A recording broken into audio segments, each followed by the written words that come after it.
কে কে কে বলো না, দুজনেই লোক। এই তো দেখো আমি ওর বয়ফ্রেন্ডের সাথে কি একটুখানি ডান্স করলাম, ঝাড়ু নিয়ে চলে আসবে মারবে বলে, ডান্সের মাঝখানে দুম দাম মেরে দেবে। সরি দিদি ভুলে গেছে, কিন্তু দেখে নেবে, তাই তো রিয়া?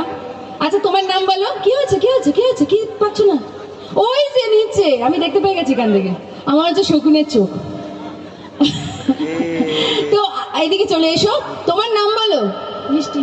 মিষ্টি দিও না যেন কেউ দৃষ্টি। মিষ্টি মিষ্টি, এদিকে দুজনে পাশাপাশি দাঁড়ালে কি করে হবে? তো তো চলো আমরা একটুখানি সুন্দরীদের সাথে। আচ্ছা ওর নাম কি ছিল, আর ওর নাম কি ছিল? ওরে এইগুলো খুব ভালো মনে রাখতে হবে। হ্যাঁ সেটাই বলছিলাম যে পটপট পটপট করে মেয়েদের নামগুলো মনে রাখা হয় না। তো চলো আমার নামটা ভুলে গেছে যদিও বা। তো লাইটস অফ প্লিজ। হাত বাড়িয়ে দেবে, কারণ আপনাদের সকল